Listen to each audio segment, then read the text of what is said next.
ये जो लड़का आप देख रहे हैं, इस लड़के ने अपनी जिंदगी के कई साल बिल्डिंग्स, टावर्स, स्काईस्क्रैपर्स और ऊंचे ब्रिजेस को क्लाइंब करने में गुजारे, और ये सब सिर्फ अपनी फैमिली का ख्याल रखने के लिए। लेकिन उसने ये नहीं सोचा था कि उसकी सोर्स ऑफ लिविंग ही उसकी सोर्स ऑफ डेथ बन जाएगी। ये है चाइनीज डे डेविल वू योंगिंग के आखिरी घंटों का वक्त, जो कि मार्शल आर्ट्स में ट्रेंड था और फिल्म इंडस्ट्री में एक साइड एक्टर के तौर पे काम करता था।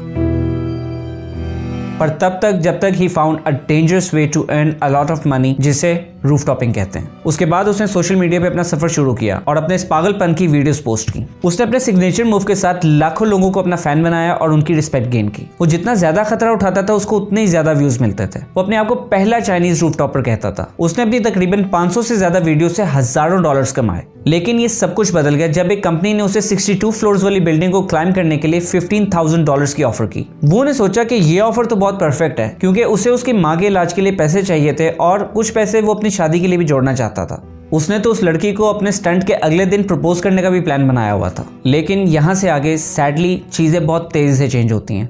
नवंबर 2017 वो बिल्डिंग में दाखिल हुआ और 40 फ्लोर्स तक लिफ्ट ली और उसके बाद फ्री क्लाइंब करके 20 फ्लोर्स तक और ऊपर गया। ही वॉज क्वाइट काम बिकॉज ये स्टंट भी उसके बाकी स्टंट्स की तरह ही था। उसने कपड़े का टुकड़ा इस्तेमाल किया लेज को साफ करने के लिए और फिर आहिस्ता से अपनी टांगे बिल्डिंग के एज से लटका ली। सबसे पहले उसकी राइट लेग और फिर लेफ्ट वन। लेकिन एज यू कैन सी उसको लटकाने में काफी मुश्किल हो रही थी, तो सिर्फ 5 सेकंड के बाद उसने फिर ऊपर चढ़ने की कोशिश की। राइट लेग, लेफ्ट लेग और फिर उसने अपना सिग्नेचर मूव किया 3 पुल-अप्स। पर इस बार वो ऊपर चढ़ने में नाकाम रहा। उसने 15 सेकंड तक लटकने की कोशिश की और उसके बाद जो हुआ वो मैं आपको दिखाना नहीं चाहता, क्योंकि आप सोच सकते हैं कि व्हाट हैपेंड आफ्टर दैट। वू के फैंस काफी वर्ried थे क्योंकि वो हफ्तों से वीडियोस अपलोड नहीं कर रहा था। और एक महीने बाद 8 दिसंबर को वू की गर्लफ्रेंड, जिसको वू ने प्रपोज करना था, वो वू की ट्रेजिक डेथ को कंफर्म कर देती है। वो तकरीबन 45 फीट पे एक टेरेस पे जाके गिरा, जहाँ पे उसकी बॉडी एक विंडो क्लीनर को मिली। बहुत से लोग कहते हैं कि वो पागल था और ये उसकी अपनी गलती है, क्योंकि उसको पता था कि उसकी जॉब बहुत खतरे वाली है और ये सब जानते हुए भी उसने ये जॉब कंटिन्यू रखी। लेकिन हम सब उसकी सिचुएशन को कभी नहीं समझ सकते। उसकी माँ काफी बीमार थी और उसको अपनी माँ के इलाज के लिए पैसे चाहिए थे और वो अपने प्यार के लिए भी कुछ करना चाहता था।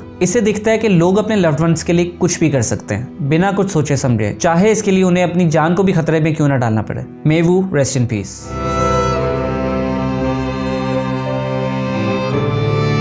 अगर आपने वीडियो को एंजॉय किया और आप ऐसी और वीडियोस देखना चाहते हैं तो सब्सक्राइब कर दें।